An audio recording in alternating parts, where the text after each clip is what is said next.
Alright, we're back for round one, game one of this red-black metalcraft Scars of Mirrodin 8.4 draft review. And for some reason you always have to set your replay speed down. Never remembers. Okay, so I am playing first. I chose to play first, and I am spell bombing it up with my 2 lands. Hopefully I will get more lands. But fortunately my spell bomb will get me there at the end of this turn. Mirrorsmith is never something you want to see across the table.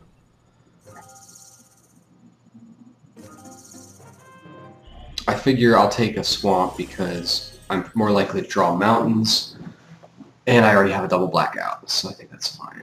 I draw a mirror plate, a mirror. Yep, nothing else I could have played.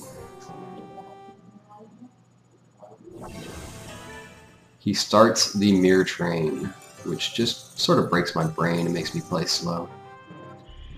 Now I got 5, so I might as well juggernaut it up and rock his world. Unless he has arrest, and then the world will not rock as much. And he gets in there. So the first 5 didn't work, maybe the next 5 cast will work. And he does Glinthawk tricks and makes more mirror. And even keeps a blue open because he's so skilled. So what do? I could make this dude or this dude, and they would have metalcraft and do cool stuff. Sorry. So I was missing, but I don't know if that matters. So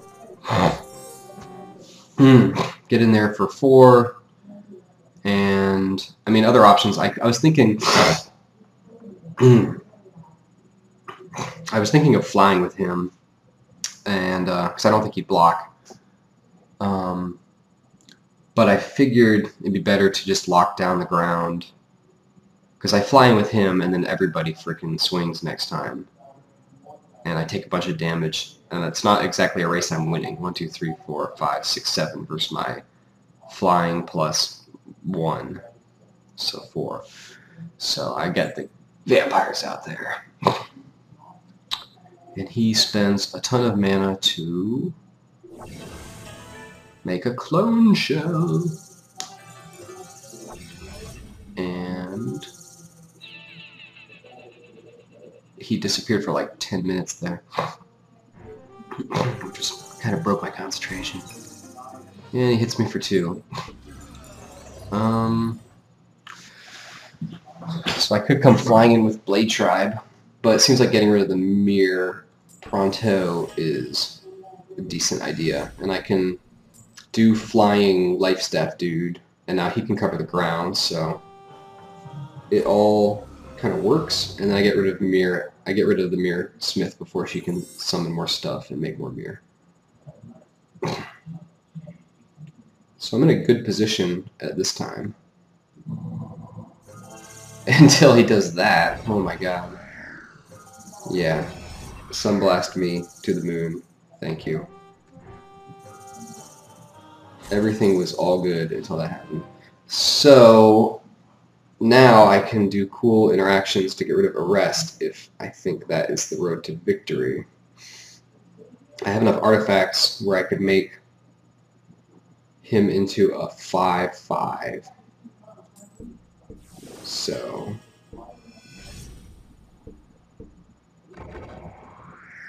I shatter the arrest.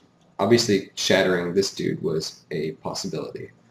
But I decided to shatter the arrest because I feel like maybe the race could go in my favor. I think maybe that was stupid.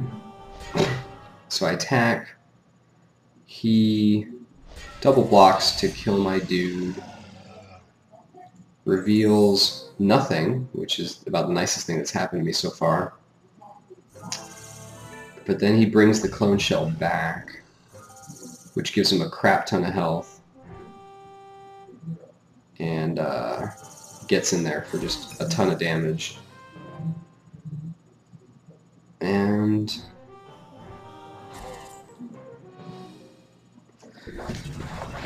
why did I do the Blade Tribe late there? I guess I just felt like I wasn't going to attack because I needed him to hold back to block the walls of Mir. I think the 4 land is kind of owning my face here too. He gets in with everybody anyway. And I'm dead. So, yeah, I think I should have shattered the angel. I don't know that I would have won, but I would have died less fast and maybe drawn into something. But it didn't really seem like a game where I was on the up and up and the winning and whatnot. Okay, so on to game 2.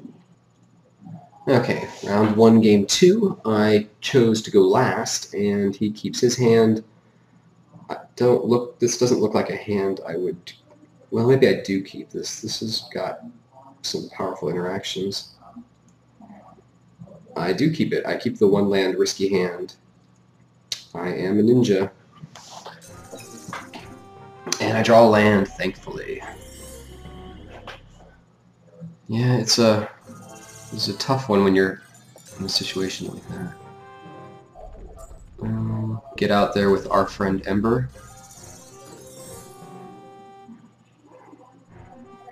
Poor Auriok Sunchaser knows that this world will not be hers for long.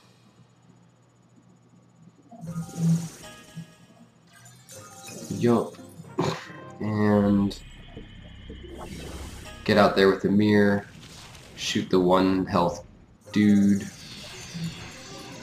And that's fine.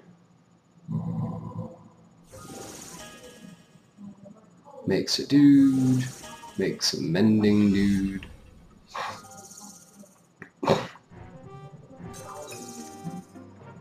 So we drew land, which is cool because now we can make liquid metal coating, and then I guess we didn't even need to draw land. Between the shield and the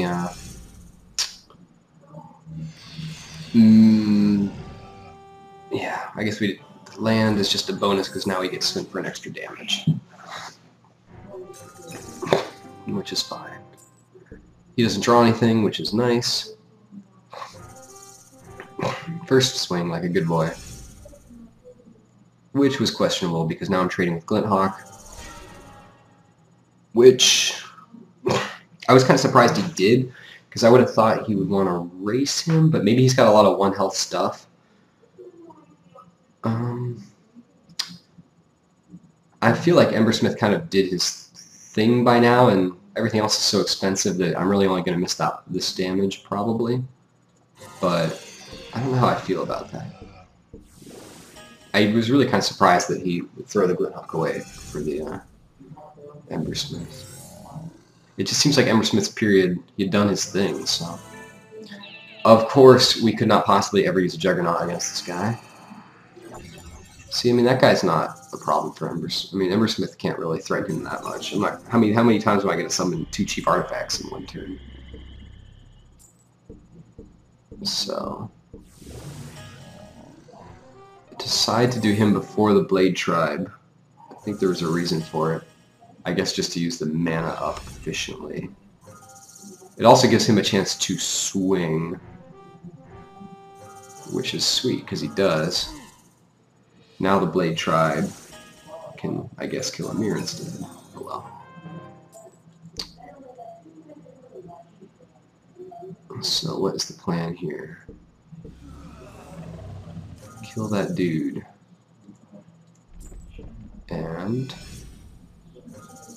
give my dude more damage. And swing for 5. He always scared me every time he used that thing. I kept thinking he's dispensing justice with 2 mana somehow.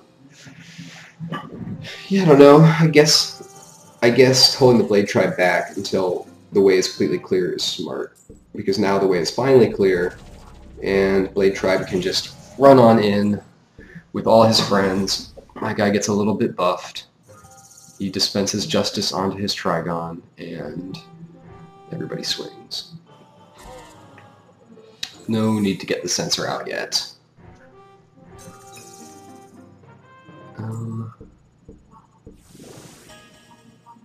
Not sure what the advantage of getting him out early. Oh yeah, I can haste him. Wow, I'm smarter in the replay than I am in real life. So yeah, use the Golem's haste ability, and he has flying, so he summons Darksteel Sentinel, which doesn't really matter that much. I jump him into the air, because I would rather lose him than him. But I could have, if I wanted to, gave him artifact powers and made him fly, but that would be silly. So he gets hijacked, but the guy's at 5 health, and I have a Necrogen sensor. So I'm not too worried. Plus, both my guys can fly, and